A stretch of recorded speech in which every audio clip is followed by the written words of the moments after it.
ഇന്ന് തന്നെ ഡൗൺലോഡ് ചെയ്യൂ. കാണൂ നിങ്ങളുടെ ഫേവറേറ്റ് ഷോസ്. മാധ്യമപ്രവർത്തകർ എന്ന നിലയ്ക്ക് നമുക്കൊരു ഡ്യൂട്ടിയുണ്ട്. വീണ് കിടക്കുന്നവർക്ക് ഒരു ഊർജം നൽകണം, നഷ്ടപ്പെട്ടവർക്ക് ഒരു തലോടൽ, മരണം മുന്നിലുള്ളവർക്ക് ഒരു സംരക്ഷണമാവാം. I believe that. അപ്പോ തൽക്കാലം നമുക്ക് പിരിയാം. നാളെ ഈവനിങ് എല്ലാം കഴിഞ്ഞതിന് ശേഷം നമുക്ക് ഒന്നുകൂടി ഇരിക്കാം. ഓക്കെ? Okay sir.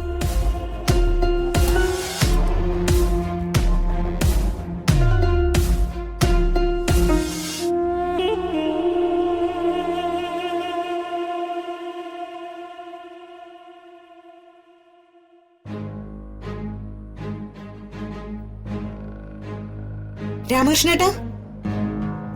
സുജാതെ. ഹരിയോടെ രാമകൃഷ്ണേട്ടാ? അവനകത്തുണ്ട്. സുജാത നിത്യമോളോട് സംസാരിച്ചായിരുന്നു. എന്തുകൊണ്ടാണ് അവള് ജീവനോടെ വന്നതെന്ന് പറഞ്ഞായിരുന്നോ? ഞാൻ ചോദിച്ചു. അവള് പ്രത്യേകിച്ച് ഒന്നും എന്നോട് പറഞ്ഞില്ല. കൂടെ നിൽക്കുന്നവരെ വിശ്വസിക്കാൻ പറ്റാത്ത കാലവാ അല്ലേ? ഞാൻ ഈ കാര്യം ഹരിയോട് പറഞ്ഞപ്പോ തൊട്ട് ടെൻഷനാ. അവൻ പലതവണ നിത്യമോളെ വിളിച്ചായിരുന്നേ. അല്ല, അവൻ സുജാതയെ വിളിച്ചായിരുന്നല്ലോ. സോറി, പറയാനുള്ളത് നേരിട്ട് പറഞ്ഞ പോരെ, അതാ ഞാനിങ്ങി വന്നത്. ഹരി, നിങ്ങൾ തമ്മിൽ കണ്ടല്ലോ അല്ലേ? ആന്റി, ഞങ്ങൾ ഒരുപാട് നേരം സംസാരിച്ചു. കാണാൻ പറ്റാത്തതിന്റെ പേരിൽ, അടുത്ത് നിൽക്കാൻ പറ്റാത്തതിന്റെ പേരിൽ അയാൾ ഒരുപാട് കരയുകയും ചെയ്തു. എന്നിട്ട് അത്യാവശ്യമായിട്ട് ആനന്ദനെ കാണാൻ പോകാനുള്ളത് കൊണ്ട് ഞാൻ അവിടെ നിന്ന് പോയി. അവിടെ വെച്ച് കണ്ട് ഞങ്ങൾ പിരിഞ്ഞതാ.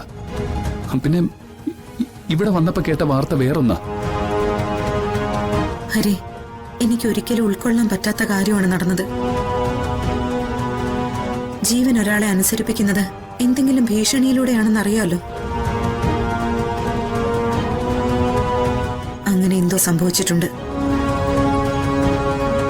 അവള് വല്ലാതെ പേടിച്ചിട്ടുണ്ട്. നമ്മളെ എല്ലാവരെയും ജീവൻ പേടിപ്പിച്ചല്ലേ? എന്നിട്ട് ഒന്നിച്ച് നിൽക്കാന്ന് നമ്മള് എല്ലാരും തീരുമാനം എടുത്തല്ലേ ആന്റി? ഏതെങ്കിലും ഒരു രീതിയിൽ ആലോചിച്ചാൽ ഉത്തരം കിട്ടുന്ന ഒരു കാര്യമായിരുന്നെങ്കിൽ ഞാനത് മനസ്സിലാക്കാൻ ശ്രമിച്ചേനെ.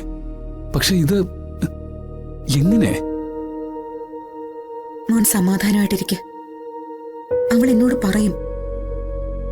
എന്നോടൊന്നും മറച്ചു വെക്കാൻ അവൾക്കാവില്ല. ഞങ്ങള് ഒന്നിച്ചു നിൽക്കുമ്പോ ആ സിയെ ഞങ്ങളെ കണ്ടു. അയാളോട് എത്ര വീറോടെയാണ് സിയെ സംസാരിച്ചെന്നറിയോ?